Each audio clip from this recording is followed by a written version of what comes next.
Assalamualaikum warahmatullahi wabarakatuh. Selamat pagi anak-anakku semuanya. Berjumpa lagi bersama dengan Ustazah Dani di pembelajaran IPA kelas 8. Pada kesempatan kali ini, pada hari ini, kita akan membahas materi IPA selanjutnya, yaitu tentang sistem pencernaan pada manusia. Sebelum Ustazah lanjutkan, silahkan kalian persiapkan terlebih dahulu buku catatan kalian yang nantinya akan kalian gunakan untuk mencatat materi atau merangkum materi yang Ustazah berikan pada hari ini, dan juga untuk mencatat jawaban kuis yang akan Ustazah sampaikan atau akan Ustazah berikan pertanyaannya di pertengahan video. Oleh karena itu, Ustazah minta amal sulih anak-anak semuanya untuk menyaksikan atau untuk mengikuti pembelajaran IPA ini mulai dari awal sampai akhir, karena ada beberapa materi yang tidak Ustazah tuliskan pada video ini, hanya akan Ustazah lisankan. Ya, jadi nanti kalian bisa mencatat di buku catatan kalian. Oke, sebelum Ustazah lanjutkan, silakan kalian berdoa terlebih dahulu dan tetap pada posisi yang sopan selama pembelajaran berlangsung.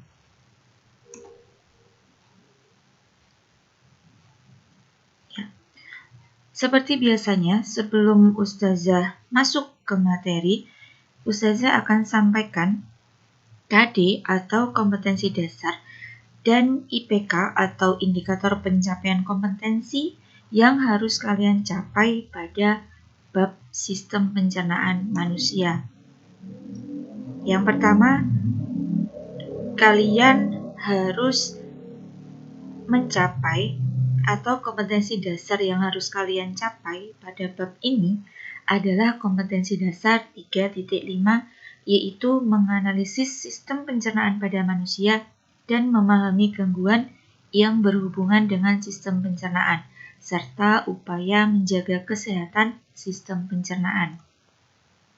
Adapun indikator pencapaian kompetensi, yang pertama, kalian diharapkan bisa mengidentifikasi jenis-jenis bahan makanan serta kandungan bahan makanan dalam kehidupan sehari-hari melalui uji bahan makanan. 2. Menjelaskan fungsi dari bahan makanan. 3. Menganalisis kebutuhan energi sehari-hari. 4. Menjelaskan organ-organ dalam sistem pencernaan manusia. 5. Menjelaskan keterkaitan struktur organ pencernaan dan fungsinya. Dan yang terakhir, menjelaskan gangguan pada sistem pencernaan makanan serta upaya pencegah atau menanggulanginya. Kemudian KD yang kedua yaitu KD 4.5, menyajikan hasil penyelidikan tentang pencernaan mekanis dan kimiawi. Indikator yang harus kalian capai, kalian harus bisa menyelidiki kandungan nutrisi makanan, kemudian menyelidiki kandungan vitamin C pada berbagai jenis buah, dan menyelidiki terjadinya proses pencernaan mekanis dan kimiawi. Sedangkan tujuan pembelajaran, jadi setiap kita mempelajari suatu materi, kita pasti mempunyai tujuannya. Nah, untuk materi kali ini, tujuan pembelajarannya apa? Yang pertama, mengidentifikasi jenis-jenis bahan makanan serta kandungan bahan makanan dalam kehidupan sehari-hari melalui uji bahan makanan. Dikarenakan kita masih dalam masa pandemi dan tidak memungkinkan untuk praktek karena kalian berada di rumah, maka Ustazah harapkan uji bahan makanan ini Ustazah ganti dengan kalian studi literasi. Jadi kalian bisa cari dari internet tentang uji bahan makanan. Yang kedua, menjelaskan fungsi dari bahan makanan. 3. Menganalisis kebutuhan energi sehari-hari. 4. Menjelaskan organ-organ dalam sistem pencernaan manusia. Yang kelima, menjelaskan keterkaitan struktur organ pencernaan dan fungsinya. 6. menjelaskan gangguan pada sistem pencernaan makanan serta upaya mencegah atau menanggulanginya. 7. Menyelidiki kandungan nutrisi makanan. Dan 8. Menyelidiki terjadinya proses pencernaan mekanis dan kimiawi. Oke, kita mulai. Sistem pencernaan manusia. Kalau pada materi kalian itu adalah bab ke-5. Apa saja yang akan kalian pelajari? Yang pertama, A. Zat-zat makanan yang diperlukan oleh tubuh. B. Struktur dan fungsi sistem pencernaan makanan pada manusia. Kita mulai yang A dulu, yaitu tentang zat-zat makanan yang diperlukan oleh tubuh. Nah, apa saja zat makanan yang diperlukan oleh tubuh kalian? Pada saat kalian masih SD, kalian sudah mempelajari tentang hal ini. Nah, untuk jenjang SMP ini kita masih sama seperti masa SD dulu, hanya di sini lebih diperluas lagi. Yang pertama kalian pelajari yaitu jenis nutrisi, dan yang kedua kebutuhan kalori. 1. Jenis nutrisi. Ya. Jenis nutrisi yang kalian butuhkan yang pertama adalah karbohidrat.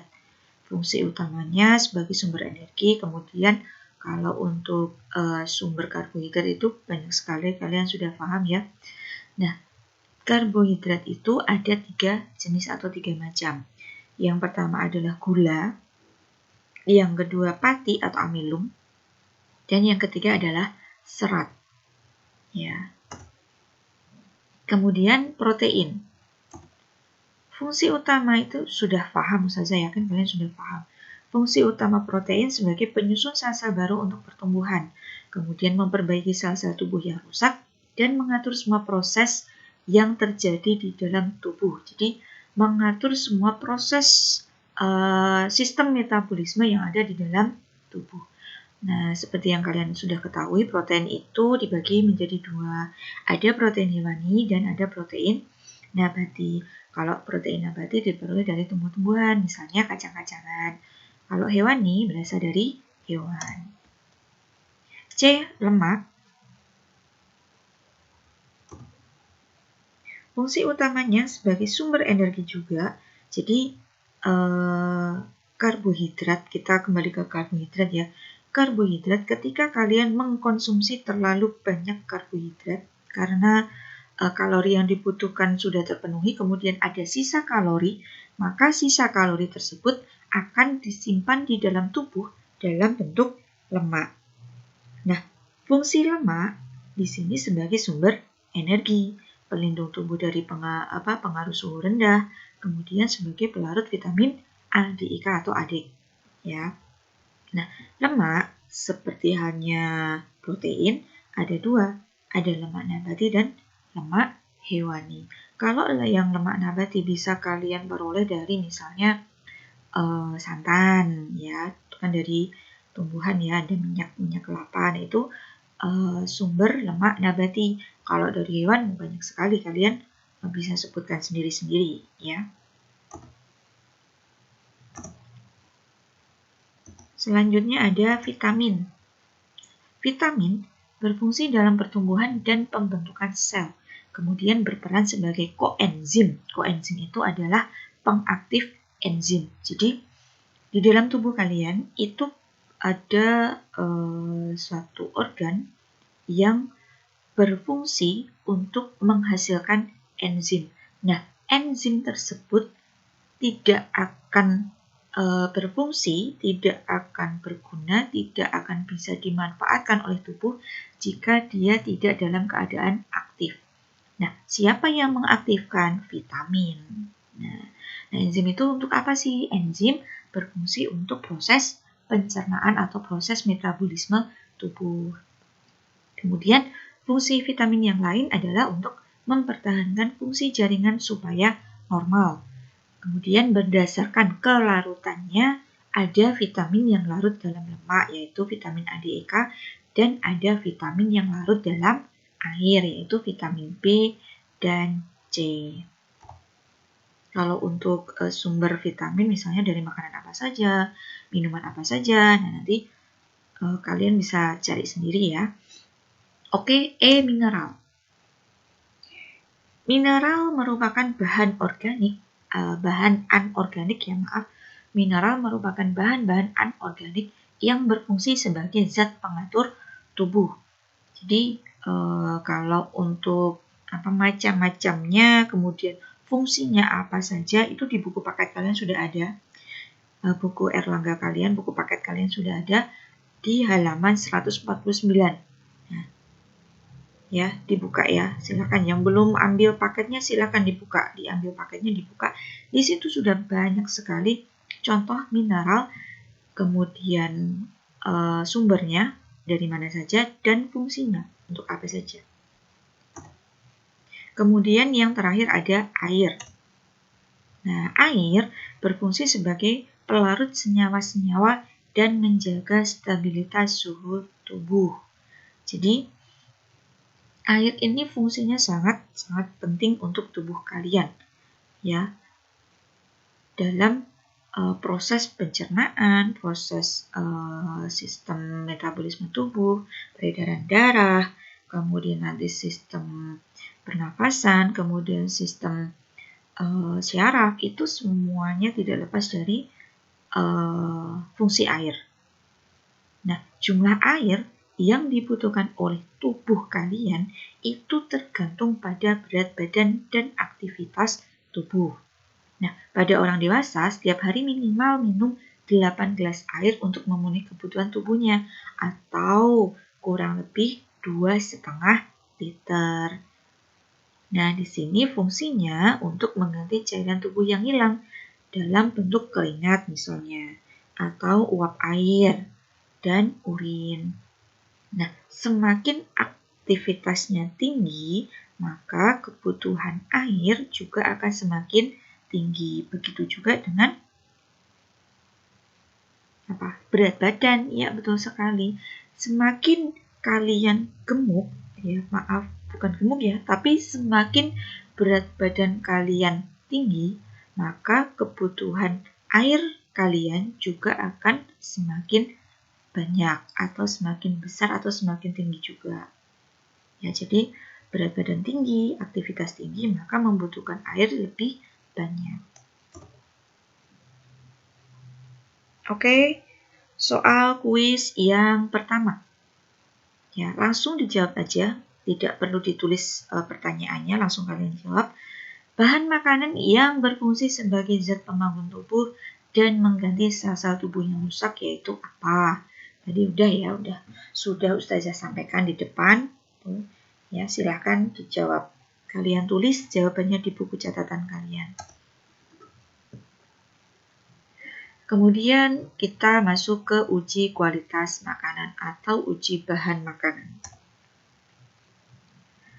Kandungan gizi dalam makanan dapat diketahui melalui uji makanan. Hal ini tidak dimaksudkan, sekali lagi Ustazah tegaskan, hal ini tidak dimaksudkan atau tidak ditujukan untuk mengetahui jumlah kandungan zat dalam artian kuantitas jumlahnya. Jadi uji makanan di sini tidak dimaksudkan untuk mengetahui jumlahnya, jumlah kandungan zatnya itu berapa, itu tidak, melainkan untuk mengetahui ada tidaknya kandungan zat pada makanan. Jadi uji makanan di sini itu dimaksudkan untuk mengetahui kandungan zat yang ada pada makanan itu mengandung zat apa saja. Nah, itu melalui uji makanan. Berikut ini adalah cara menguji kandungan makanan. Jadi, kalau kalian ingin mengetahui kandungan suatu makanan yang kalian makan, misalnya kamu makan roti. Roti itu mengandung bahan makanan apa saja? Karbohidrat kah, protein kah, lemak kah, atau apa saja? Atau mungkin punya semuanya. Nah, ini bisa kita uji melalui uji kandungan makanan ini. Nah, caranya bagaimana? Untuk yang pertama, ketika kalian akan menguji adanya kandungan tepung pada suatu makanan,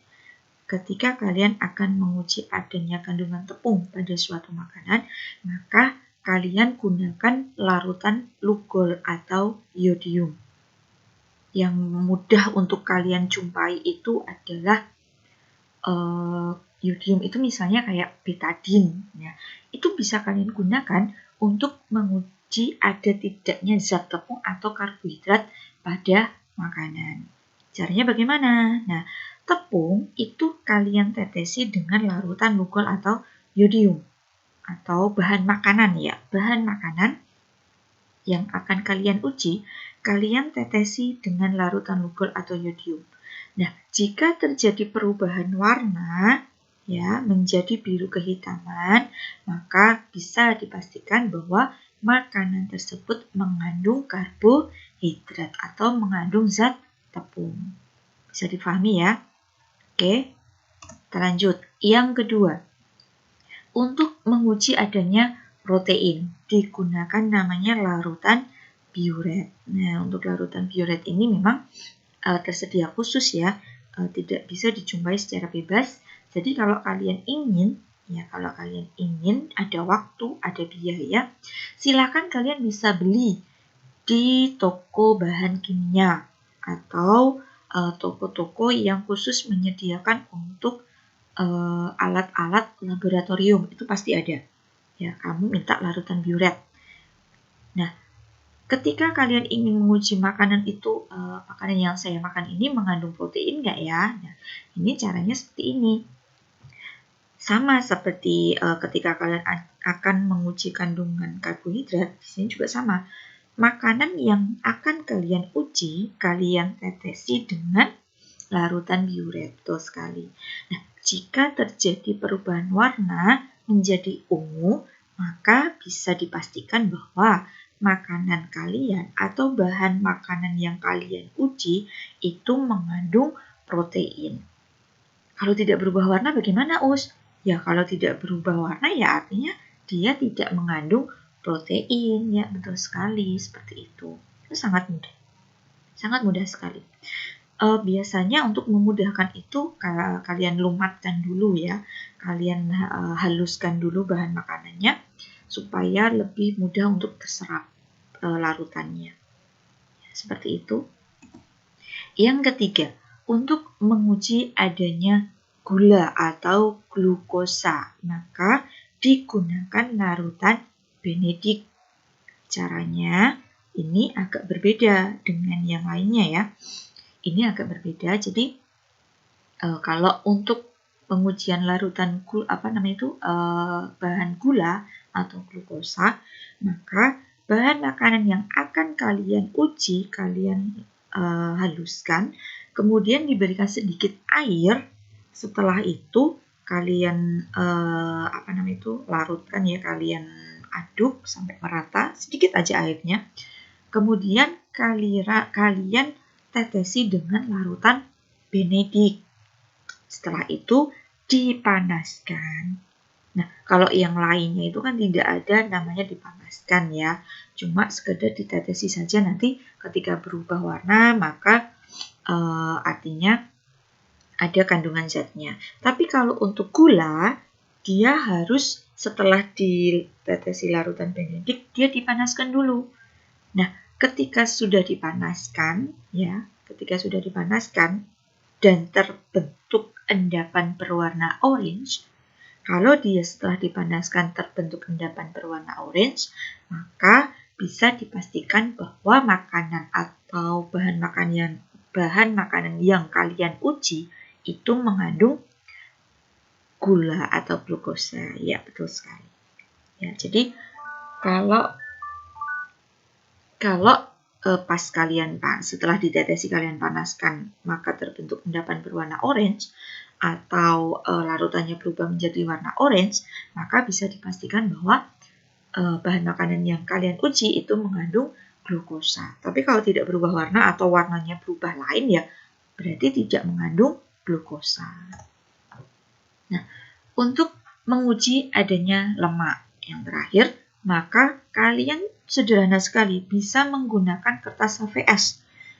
Jadi makanan kalian haluskan, kemudian kalian oleskan pada kertas HVS. Jika makanan atau bahan makanan yang kalian uji mengandung lemak, maka kertas HVS-nya akan berubah menjadi transparan. Ya, kalian paham ya, transparan karena lemak dan transparan karena air itu sangat berbeda. Nanti bisa kalian uji. Ya. Ini sangat-sangat mudah sekali. Oke, kita masuk ke kebutuhan kalori.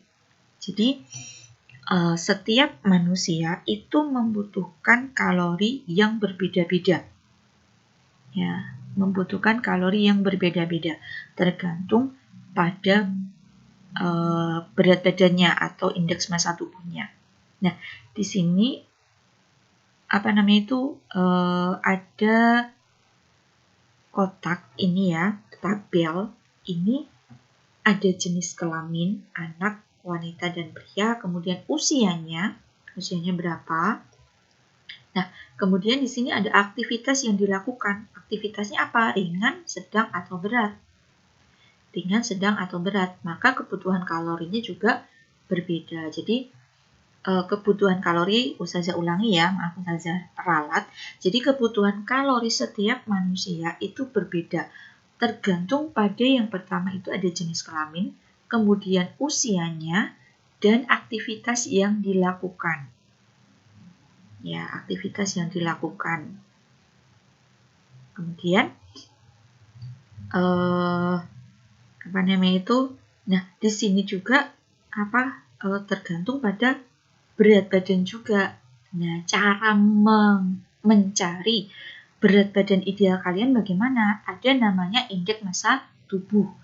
Caranya mencari yaitu massa tubuh kalian atau berat badan kalian dibagi tinggi tubuh kalian kali tinggi tubuh dalam meter. Bukan sentimeter loh ya, dalam meter.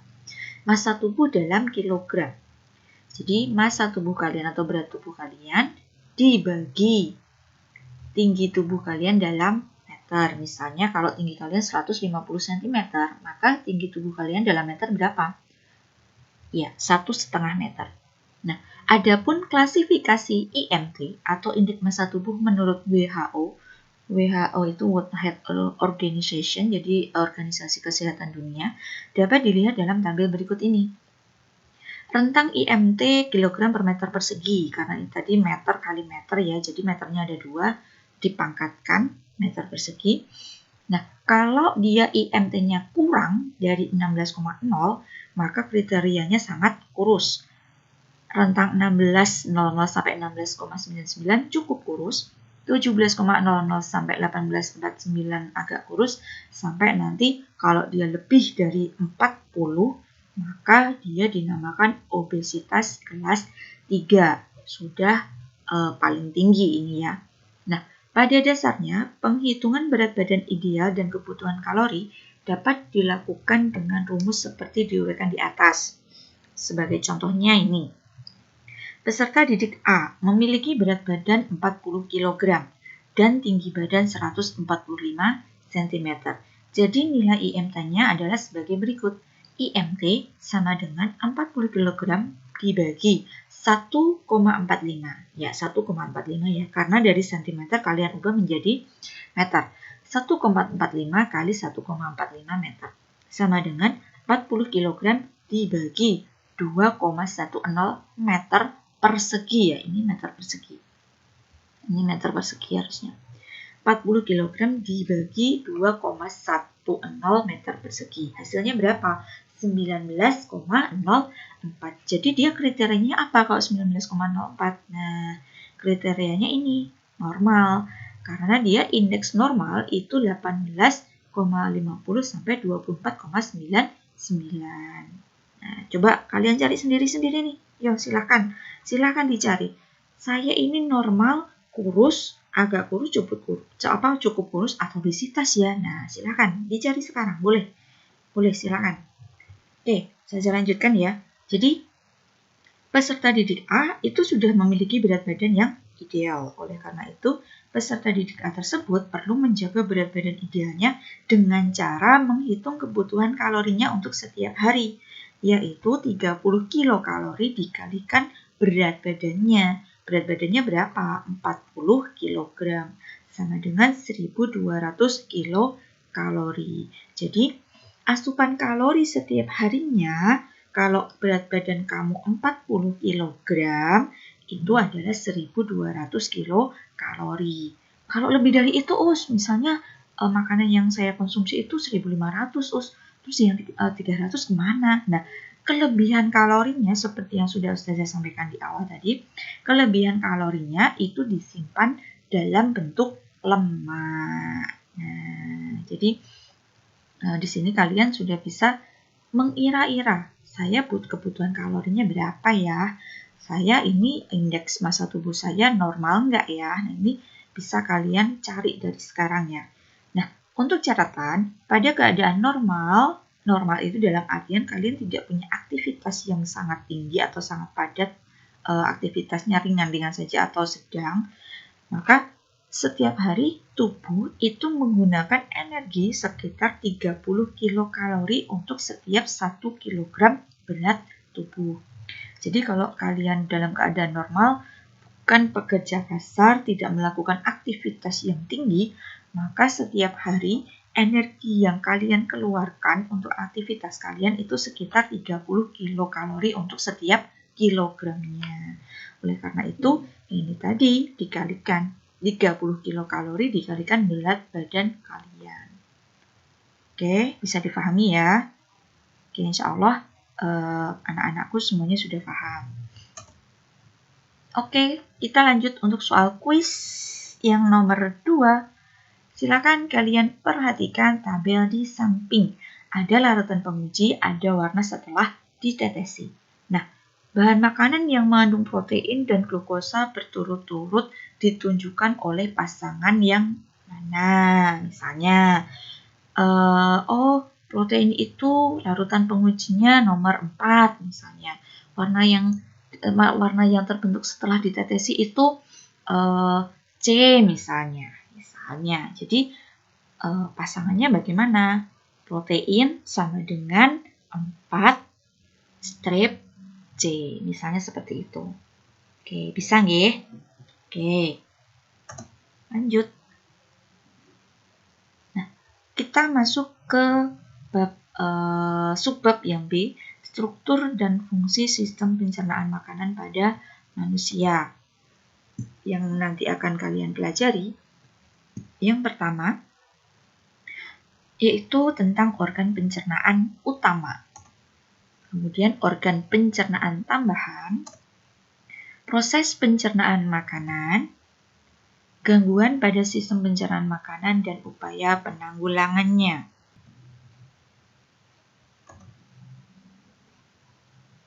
Yang pertama, organ pencernaan utama.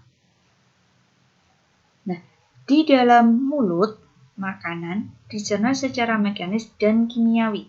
Adapun alat-alat pencernaan yang membantu proses pencernaan di dalam mulut, yaitu, apa saja ya? Ya, yang pertama adalah gigi. Ya, untuk lebih detailnya itu di paket halaman 155 sampai 157 itu sudah paket komplit sekali.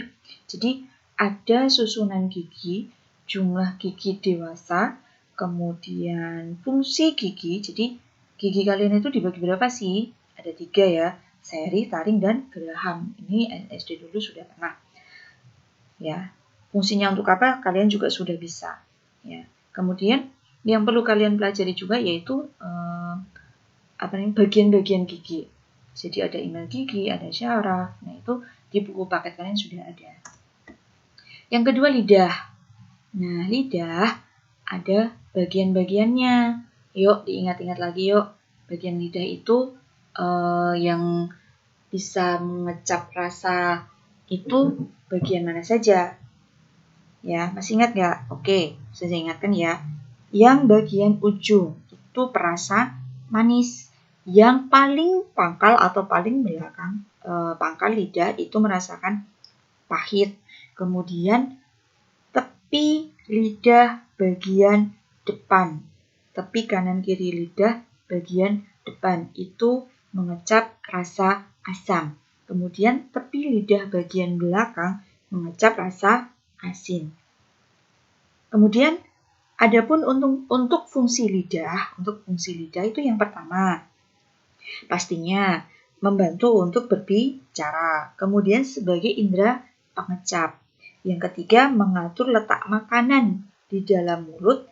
Yang keempat, membantu menelan makanan. Coba kalian bayangkan kalau kalian nggak punya lidah, kalian cara menelannya itu bagaimana? Tidak bisa, karena salah satu fungsi lidah untuk membantu menelan makanan.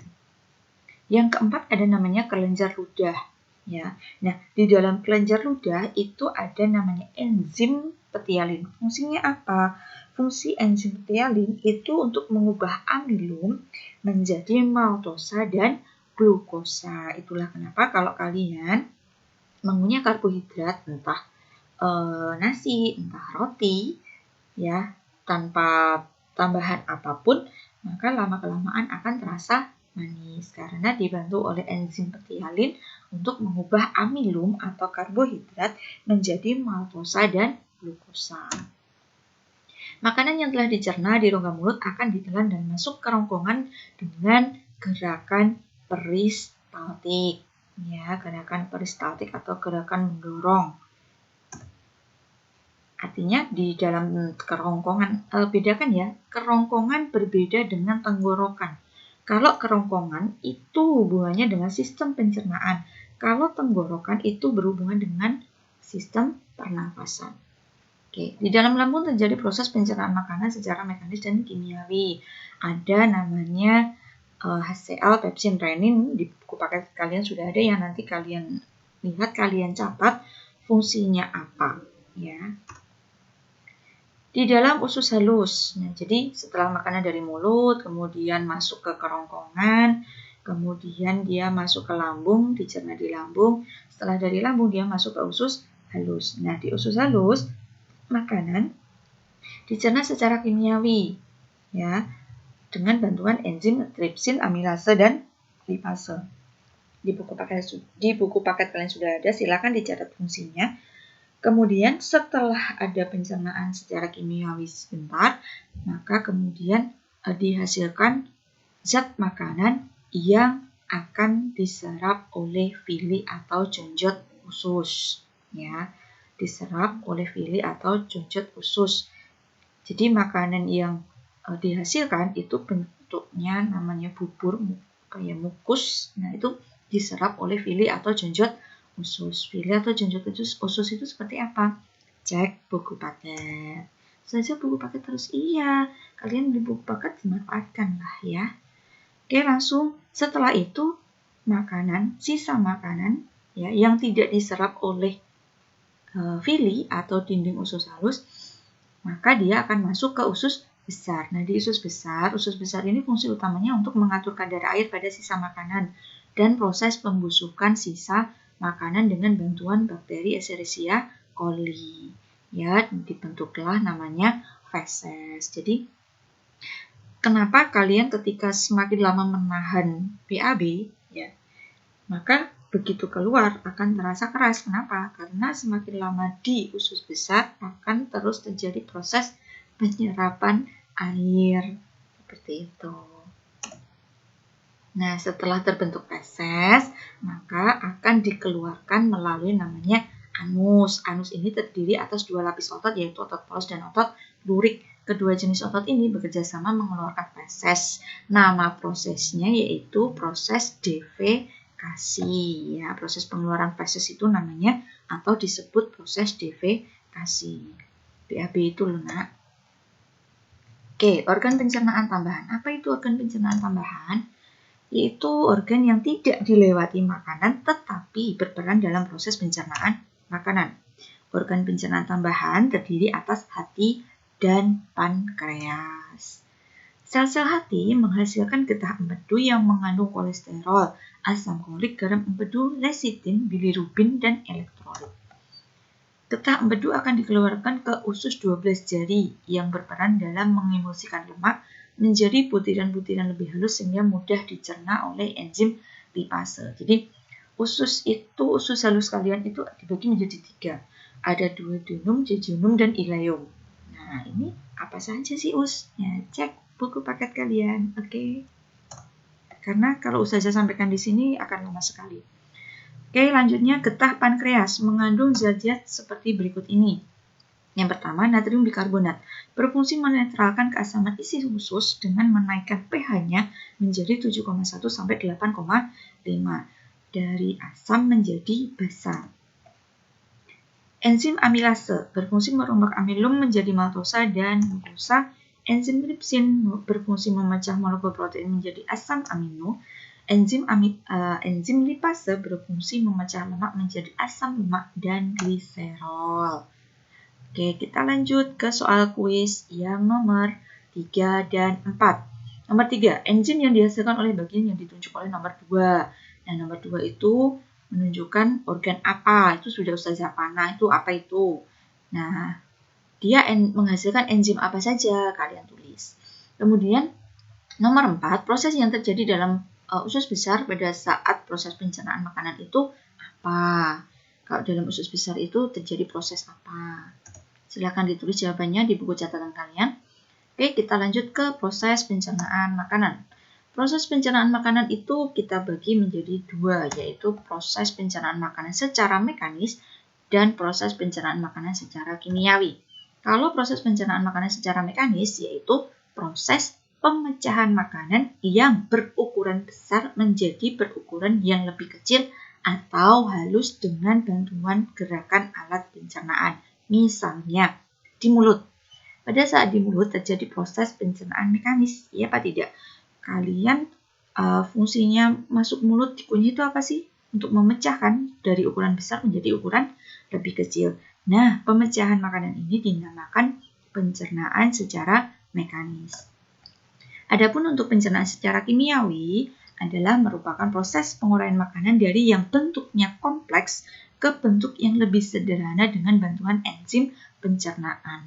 Dari protein menjadi pepton, dari pepton menjadi asam amino. Nah, itu dipecah dari yang tadi rantai panjang menjadi rantai yang lebih pendek, dari yang bentuk kompleks menjadi bentuk yang lebih sederhana. Tujuannya apa? Supaya bisa diserap oleh tubuh kalian. Oke, nomor 4, gangguan pada sistem pencernaan dan upaya penanggulangannya. Yang pertama ada namanya karies gigi. Karies gigi itu kayak berlubang gitu ya. Nah, itu yang giginya berubah jadi hitam. Nah, terjadi ketika gigi bagian luar atau enamel terkena asam yang diproduksi oleh bakteri, lalu dinetralisasi oleh ludah. Salah satu cara mencegah penyakit ini yaitu rutin menggosok gigi minimal 2 kali sehari termasuk setelah makan. Jadi kalau ada sisa makanan, apapun itu, sisa makanannya tertinggal di gigi, maka di situ bakteri akan mengubah makanan menjadi asam. Nah, inilah yang nantinya akan mengubah gigi kalian menjadi hitam dan akhirnya berlubang. Ya, penanggulannya ya dengan menggosok gigi.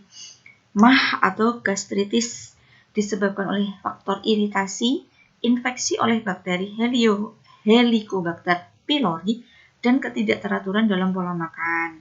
Penyakit MAH dapat dicegah dengan cara makan teratur. Nah, penyakit yang dipicu oleh infeksi bakteri dapat diobati dengan antibiotik sesuai resep dokter. Hepatitis disebabkan oleh kebiasaan mengkonsumsi minuman beralkohol dan menggunakan obat-obatan berdosis tinggi. Hepatitis juga dapat terjadi karena infeksi virus hepatitis dan dapat dicegah dengan pemberian vaksin serta menerapkan pola hidup sehat. Misalnya olahraga secara teratur, istirahat yang cukup, tidak mengkonsumsi alkohol. Nah, ini salah satu cara untuk mencegah penyakit hepatitis. Konstipasi, apa itu? Konstipasi terjadi karena adanya penyerapan air yang berlebihan pada sisa makanan di usus besar. Akibatnya, feses menjadi kering dan keras sehingga sulit dikeluarkan. Konstipasi dapat dicegah dengan cara mengkonsumsi banyak makanan berserat seperti sayuran dan buah-buahan. Jadi, konstipasi itu susah BAB. Seperti itu.